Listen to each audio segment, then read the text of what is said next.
Hello there, survivors. Welcome back to ARK Survival Ascended and another build on Aberration. This time it's a dino pen arena that quickly escalated into a truly giant build with, of course, a bunch of steampunk elements because, well, I'm building a steampunk town and I figured I needed a dino pen because, well, you kind of need that when you're out surviving, and especially on a map that can be as dangerous as this one.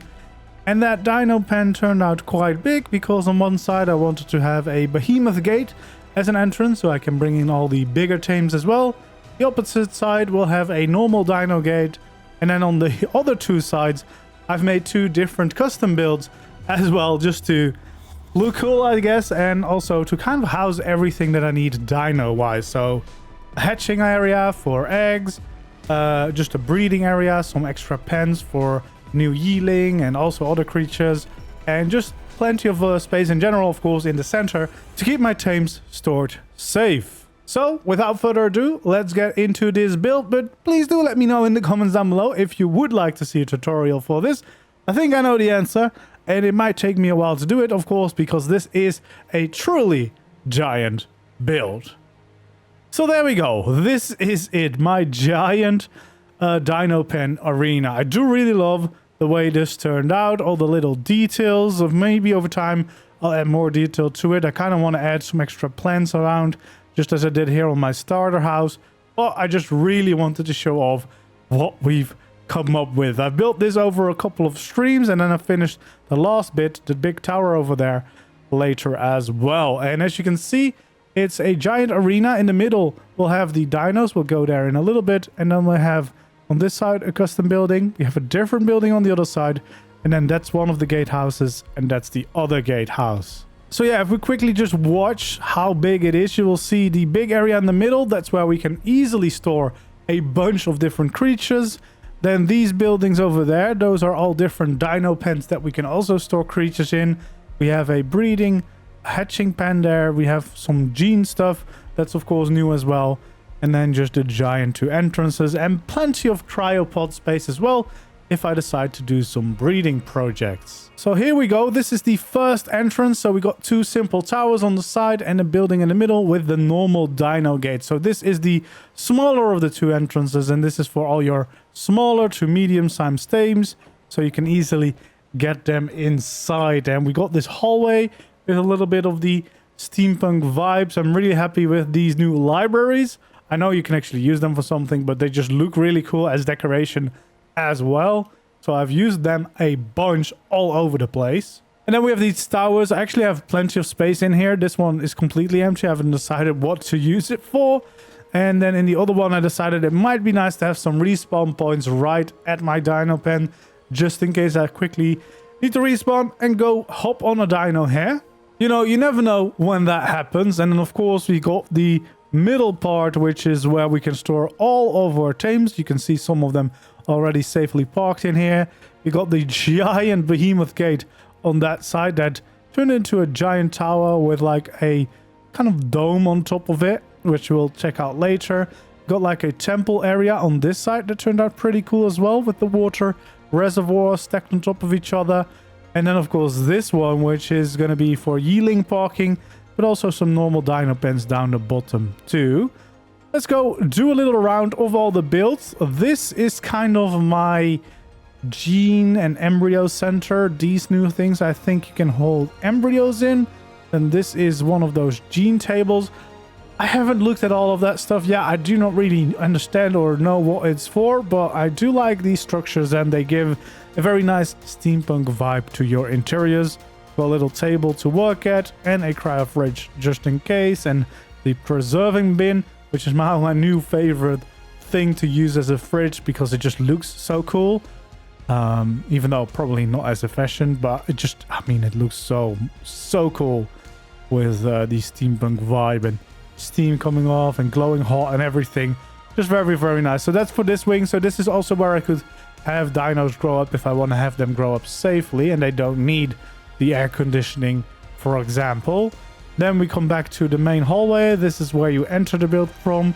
I could actually easily add a second floor to this, But it's just my dino pen, so I don't think I need it. But if you are going to be building this at the point that I do make a tutorial for this, I guess you could if you needed to. Then this hallway is the hallway of cryos. So if you do end up doing a lot of breeding, you want plenty of cryos. So I've lined them up neatly along this hallway just to make sure that you have plenty of space. And as I said, I really like the library as a decoration piece for your walls as well. So on this side, we just have the view of the river here, and that will be my future town over here everywhere. Also a way down to the ground if we need it. And a look, of course, on my starter house on the other side. And then all along, we can just continue. We have more cryo fridges everywhere, as I said, for all your breeding lines, so you have plenty of storage for those. And this is the Behemoth gate entrance, and I do really love the texture of these new Behemoth gate skins. The steampunk skins for these look amazing with all the extra pipes, the little like rounded shape on the top as well. It just looks really, really cool, and the pillars themselves are pretty amazing as well. So much so that I've actually used them as walls a little bit higher up, as we will see. Yeah, we can quickly go outside as well to kind of look at what the tower looks like. So you see we have the gate, and of course above we have some extra windows. Yeah, only those windows are modded. They are from ASR, but you could easily use the normal walls and then the glass frontier skin on them to get the big windows as well. And then here on the side you can see that I've used these Behemoth gates again just as like a big nice wall piece, because there's a lot of cool details in there that yeah, well, you can't really do in any other way. I would have loved if we would have been able to place these pipes as details on the side of our building like ourselves. That would have been really cool for Steampunk, but I guess this will have to do for now. And then we got the giant dome on top. That's just greenhouse glass, but then skinned with the custom cosmetic from the Klinger Rustic Textures, which is a really nice greenhouse texture if you want something a little bit more rustic, but I do think it blends in very nicely with the steampunk vibes as well. And then we got a little tower on top with some Tesla coils, which is definitely one of my favorite things to use as decoration for these steampunk builds. As you will see, for example, here as well, you see a little tower addition that I've made on top, just with those Tesla coils. It just adds a nice little spike to the top of those towers, which is really, really nice. And in general, I'm quite happy with the details on this. I feel like the walls could be maybe a little bit more detailed, but yeah, overall it's a big build and I'm quite happy with the way it turned out. So let's continue our way here on the inside. Technically there is another level to this, so if you would want to, you could go up. Let's use the Cosmo for that. And then there is another floor in here. I haven't really done anything in here except just add some libraries and some rugs, but there is another floor in here that you could use. I just haven't really made a staircase because I kind of like the idea of having to swing around with Cosmo to get up there, because why not? It's quite a fun thing to do. And then here we enter the other wing, which is more of my hatching area. So this is where I'm breeding some more Cosmos as well. I've got another preserving bin for eggs. This is kind of just for detail here, just a nice moving steampunk thing. Cryo fridge, of course, and then my air conditioning so that I can actually hatch some eggs here as well. So that's a separate wing as well. And then this middle part again, this is where you want to store all your dinos. I got some of my tames here, my Ravager pack that I've been breeding up, my Megalosaurus, and as you can see then there in these little houses, I've made those so that I can easily park my Yi Ling up there, because they can easily jump up there as well. There's some ladders to get up there yourself. And I also had to kind of hide away the cliff face that is in there. But if you wouldn't have that, you would actually have some pretty large buildings inside there as well. And I just really like the look of all these different layers for this build, like having them indented almost every time. Like, just is a nice touch of adding a lot of extra layer and things. So though this is one of the middle bits, this is of course where you can have your normal tames, and this is where I'm breeding my Ravagers. So these are my breeders in here. Then we got these side bits as well that we could use. So far just put some storage down. This is a connection to the egg hatching area. But as you can see, the cliff is taking up most of the space inside, for me at least. But of course, if you would build it somewhere else, you would have even more space in here. And then this is one of the other pens where I have one of my Cosmos and this beautiful little bulb dog as well. And then here we can actually also continue and we get back to the embryo station and the gene station that we were at earlier. So yeah, it's nice base. You can go all around, of course. Well, that's kind of what you would expect if you see this base anyway, right?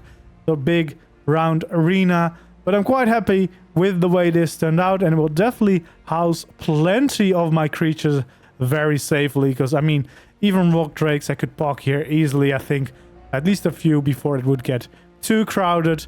And I don't actually know if they can fit through normal dino gates, but if they can, I could even park them inside there or just attach them to the side of any of these builds, because they're quite big. They have plenty of space for a little rock drake on the side as well. So yeah, didn't actually make like a staircase to the top of my dome. I guess you could. I chose just to have a teleporter there, and then I decorated with some plants. You could use the Bob Talltails plants. In this case, I've used the JVH ones just because that's a little bit more easy and less time consuming. And I made a little garden on top here in this dome.